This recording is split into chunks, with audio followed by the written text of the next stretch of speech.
All right, here I am with more learning tips or teaching tips. This one's going to be for students though. So here's a revelation. Most students are reading their textbooks ineffectively. Actually, most teachers are probably using their textbooks ineffectively as well. And I would even say, like, why do you even have a textbook?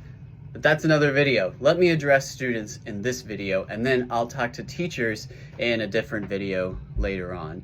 So this is the usual way we read our textbooks. This is an old favorite of mine.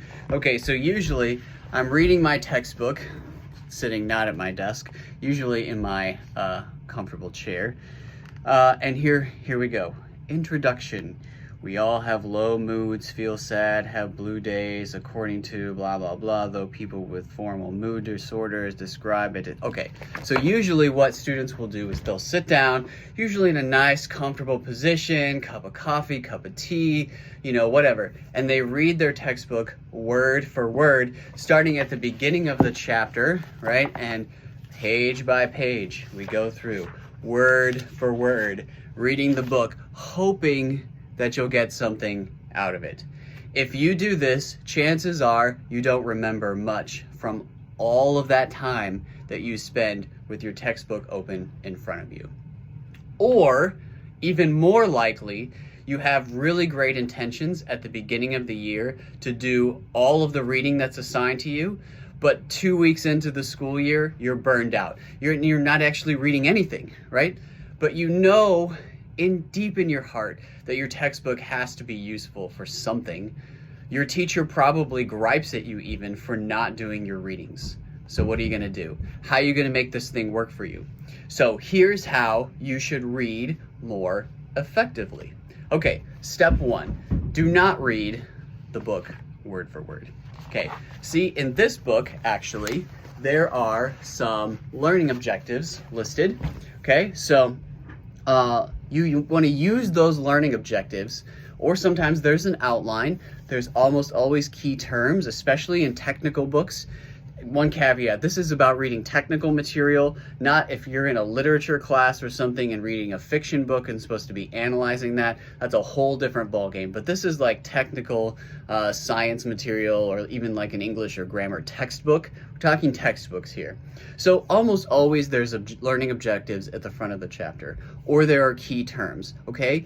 Use those as an outline for your reading. Write them down. Read them first, because this primes your brain for the information that's going to come in the chapter to follow. If there's no outline in your book, you almost always have major headings, right? So there's something in bold at the top.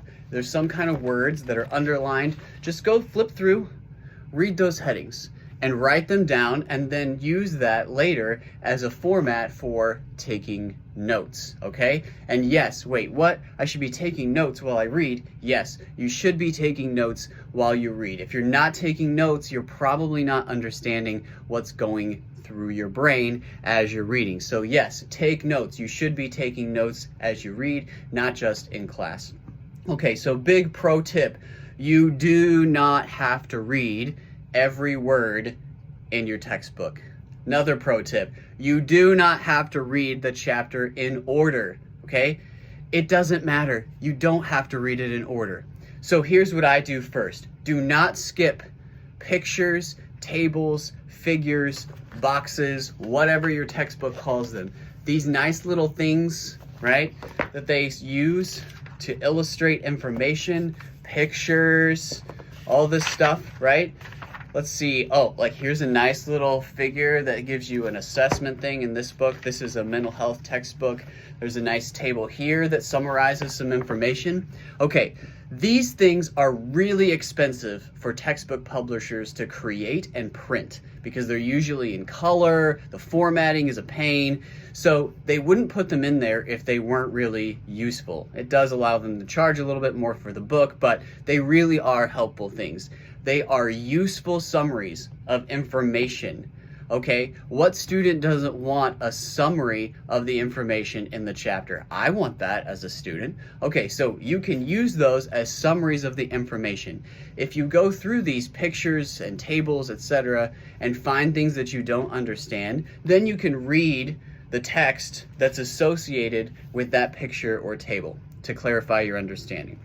Okay, the other thing is, as you're skimming those headings or those objectives, are there things in the chapter that you already know? Skip those sections. Come back to them later if you need to.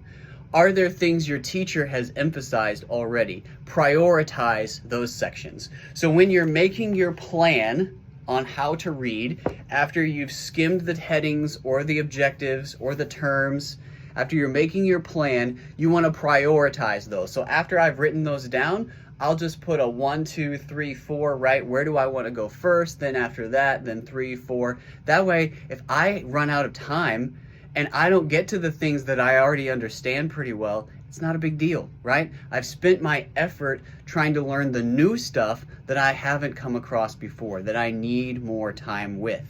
All right, so if you can write in your book, I highly suggest that you annotate, write notes directly in the book. But if you'd rather, you can make notes on the side, separate pages, right? The one thing I would say, if you're annotating or you're making notes outside of the actual textbook, make sure that you write down page numbers next to your notations so that you know where to find stuff in the book later if your notes, for some reason, don't make any sense or you need some more clarification. All right, so use these skimming strategies and read before you come to class, okay? So read, as I have told you, prioritizing things, using those shortcuts, read the text, then go to class, take notes in class. Don't forget there's a video on that too, how to do that more effectively. Then after class, come back to the book with your class notes and your reading or skimming notes that you did before, and review, okay? Use this review time as an opportunity to focus on the things you don't know or are less confident about. So how do you figure that out? How do you figure out what you don't know, okay?